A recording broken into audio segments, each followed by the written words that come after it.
Bonjour, aujourd'hui je vais vous détailler une affaire d'une cliente qui a été victime de la plateforme frauduleuse Unacorp.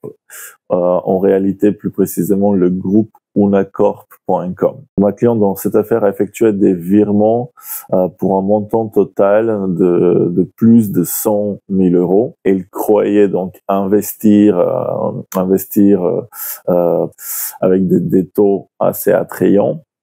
Donc, elle a reçu dans ce sens des documents légaux bien élaborés, le site de la plateforme bien fait, très professionnel. Donc, ayant été convaincue, ayant été mise en confiance, donc elle a effectué des virements, donc de très nombreux virements, 30 au total, de quelques mois, donc fin juin 2023 à fin octobre donc 2023, pour un montant total comme précisé, donc 101 000 euros 200 à destination des comptes bancaires ouverts par cette plateforme, donc à l'étranger, en Espagne en l'occurrence. Ayant à la fin, lorsqu'elle voulait récupérer son investissement ainsi que les bénéfices annoncés, elle s'est rendue compte qu'elle a été victime d'escroquerie, puisque à ce moment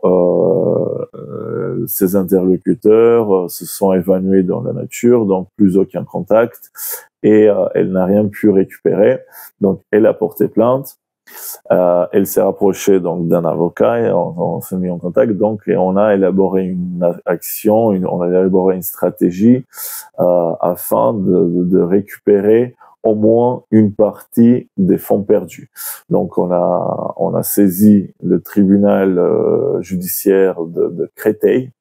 Le domicile de ma cliente est du ressort de la compétence du tribunal judiciaire de Créteil, qui a le tribunal qui a rendu un jugement tout récemment, donc le 16 mai 2025, et qui a condamné l'établissement bancaire, la Société Générale, puisque dans ces genres d'affaires, ces genres d'escroqueries, trouver les auteurs des faits s'avère tâche pratiquement impossible, puisque ils usurpent des identités, et puis les brigades financières ne sont pas très enthousiastes d'aller faire des enquêtes et des recherches à l'international, puisque ce sont des escroqueries internationales. Donc, les victimes ont également pour solution de se tourner contre les banques, puisque lors de tous ces investissements, leur fonctionnement du compte bancaire fonctionne anormalement. Et donc, le tribunal judiciaire de Créteil a considéré que l'établissement bancaire, la Société Générale en l'occurrence, a manqué à son devoir de vigilance lors du fonctionnement de ce compte bancaire au moment où elle effectuait l'ensemble de ses virements, et l'a condamné à indemniser ma cliente pour la totalité, donc à 100% du préjudice subi. Et le tribunal a notamment considéré qu'il y a un très grand nombre de virements en un espace de temps très court. Il a considéré que l'extranéité des bénéficiaires, c'est-à-dire les situations des comptes bancaires dans des pays étrangers, a qualifié ces mouvements d'anomalies apparentes, et partant, dès lors, le banque doit effectuer un devoir de vigilance. Comme évoqué, donc, il s'agit d'une victoire qui redonne de l'espoir aux victimes des escroqueries.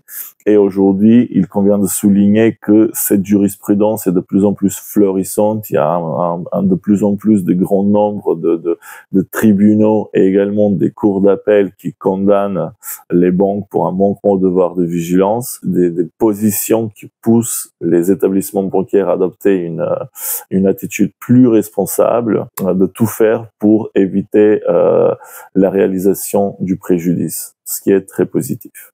L'activité de mon cabinet consiste à accompagner l'ensemble des victimes d'escroquerie, lesquelles dans un premier temps font une étude du dossier afin de voir s'il y a des chances d'aboutir et est-ce que les clients ont des chances de recevoir l'indemnisation de leur perte.